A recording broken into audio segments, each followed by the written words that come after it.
আচ্ছা, আমাদের দেশ নিয়ে বড় বড় নেতাদের চিন্তা ভাবনা কি একটু বলো তো শুনি। তাইলে শোনো, এক প্লেনে শেখ হাসিনা, খালেদা জিয়া, কাদের সাহেব সাথে একটা স্কুলের বাচ্চাও যাচ্ছিল।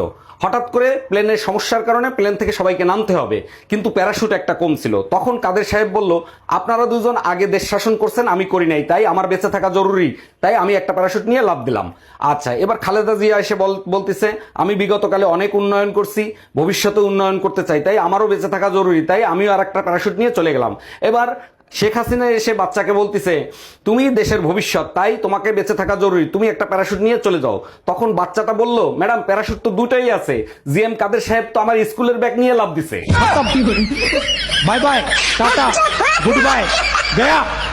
এই গাড়ির চাবিটা দাও তো, গাড়ির এসিটা মনে হয় নষ্ট হয়েছে, ঠিক করে নিয়ে আসি। আচ্ছা, গাড়িতে যে এসি লাগানো থাকে এসির বিল বড় কেডা? ওইটা পেট্রোল নেওয়ার সময় পেট্রোল কোম্পানি কাটিয়ে রেখে দেয়। গাড়ি পেট্রোলে কেন চলে? পানিতে চলতে পারে না? বড় বড় জাহাজ দেই পানিতে চলে।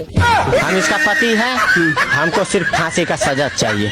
অরুণ ভাই, এত তাড়াতাড়ি নামাজে যাচ্ছেন? নামাজের তো এখনো দেরি আছে। হুজুরের কাছে একটা প্রশ্ন করব তো, তার জন্য একটু তাড়াতাড়ি যাচ্ছি। আজকে আবার হুজুরের সাথে কি ঝামেলা বাঁধাবেন? অজু করে মসজিদে যাওয়ার পথে কোনো মেয়ের সাথে যদি টাচ লাগে, তাইলে অজু থাকবে না থাকবে না?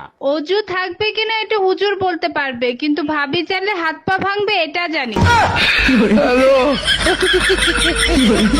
এই শোনো, কই যাচ্ছ তুমি? কপালে চোখ নাই দেখো না, বাইরে যাচ্ছি। তোমার সাথে আমার জরুরি কথা আছে। যা বলার তাড়াতাড়ি বলো, আমি ব্যস্ত আছি। আমার তালাক চাই, তালাক লাগবে। কোনো কিছু নিজে করতে পারো না, সবকিছু আমারে করতে হবে। বাইরে যাচ্ছি, যদি পাই নিয়ে আসবো।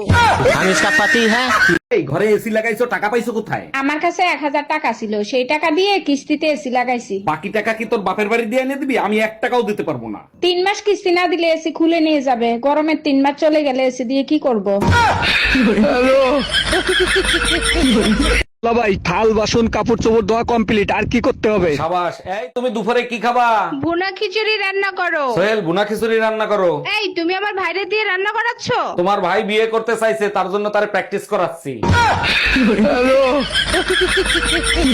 শুনছো, তোমার ভাই রোমিও বিয়ে করতে রাজি হয়েছে, কিন্তু চায়না মেয়ে ছাড়া বিয়ে করবে না। ভাই রোমিও, কি শুরু করলি এটা? দেশে এত মেয়ে থাকতে তুই চায়নার মেয়ে কেন বিয়ে করবি? অরুণ ভাই, চায়নার মাল সস্তায় পাওয়া যায়, তার চেয়ে বড় ব্যাপার হলো 6 মাসের বেশি টেকে না। জানো, কাল রাতে আমার সাথে অদ্ভুত একটা ঘটনা ঘটছে। আচ্ছা, তাই নাকি? তা কি অদ্ভুত ঘটনা ঘটলো? মোবাইলের লাইট জ্বালায়া সারা ঘর মোবাইল খুঁজে বেড়াইছি। তুমি আসলেই একটা বোকা। তা মোবাইল কোথায় খুঁজে পেলা? তোর বাপের বাড়ি, গাধা একটা।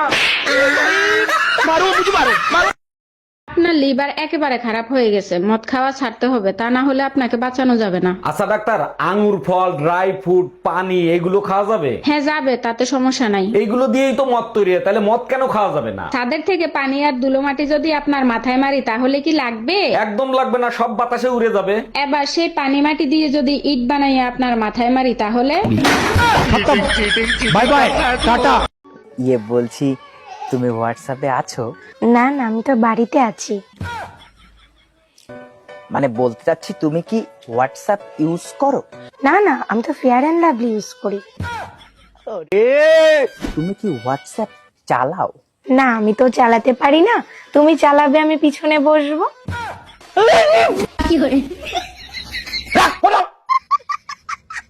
এই তুমি আমার বান্ধবীরে কি বলছো? রাগ হয়ে চলে গেল, ডাকলাম শুনলো না। আচ্ছা, আমরা যখন চা খাই তখন যদি কেউ আসে তখন আমরা কি বলি? আসেন একসাথে চা খাই। আর যখন ডিনার করি তখন কি বলি? আসেন একসাথে ডিনার করি। আমি শুয়েছিলাম, তোমার বান্ধবীর বললাম আসেন একসাথে ঘুমাই।